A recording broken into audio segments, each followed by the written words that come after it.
Hey everybody, what's up? This is day 3 out of 7 of naming 7 characters of color, DC Universe edition. Alright, so we're back and we're continuing on with this week of diversity in comics and pop culture and whatnot, mainly comics. So, I'm going to get right into it before I monologue for too long or whatnot. We're going to do focusing on DC comic book characters, Detective Comics. Second biggest publisher in the world, as far as comics go. Number two. Alright, so starting off, let's go Cyborg. He is on the Justice League. We got John Stewart, Green Lantern. He was in the animated series for a very long time. He was actually the initial Green Lantern in the animated series when they did the Justice League cartoon. Very popular character. Cassandra Cain, Batgirl. And she was mute. And she was a problem. She's actually my favorite Batgirl. One of my favorite Batman characters of all time. So that's 3 of them. And we got, who else we got popping off in DC? Mr. Terrific. And I believe he is like the 4th or 3rd smartest man on the planet. That puts us up at 4. Lady Shiva, the best hand-to-hand fighter in DC Comics. She has whooped Batman's rear end several times. I think the person that actually took her down was Cassandra Cain. That takes us to 5. Let me give you 2 more, and I'm going to think a second while this van comes past. 2 more, because it's like so many, and I want to name like really awesome ones. Oh, here we go. Static Shock. How could I forget about that guy? And then I'm going to close it out after Static Shock with Icon. Yep. And then a couple bonus ones for you, because I just feel like they should have honorable mentions. Val Zod, the Black Superman from Earth 23. He's awesome. And I know she was said yesterday, but the fact that she's getting an animated series that's going to crisscross with Flash and Arrow's television universes, they're going to be connecting, cannot leave out Vixen. Gotta say Vixen again, because that's big stuff. Animated series leading black female. That's kind of pivotal. She was on the original Justice League animated series, and she was a dope character back then too. Can I think of any more on the top of my head, or can I think of any more? Like they're there and I can't get them out. I hit my 7. I hit my 7 for sure. And I just want to, yeah, we're gonna leave it at that. If I think of some more amongst me talking, I'll pop them in there. I mean, because there are more. But I kind of want to examine one of the things that Francesca and Dakota did was they randomly went up to fans at a comic book convention. And here's my problem with that.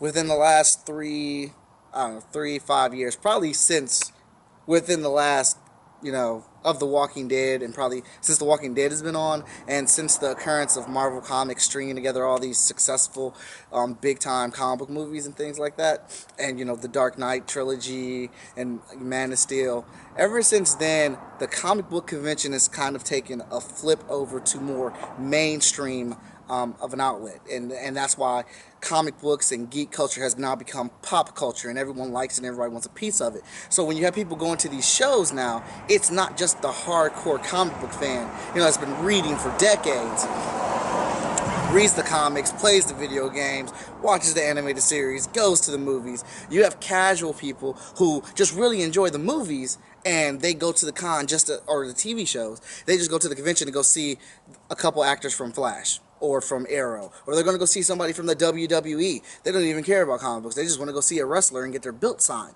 So my thing is that when you approach people at cons, you should know what type of fan that you're approaching. Because if you're asking about comic book superheroes or supervillains in general, how many can we name of color, then you should be talking to people that are actually involved or, heavily involved in that culture.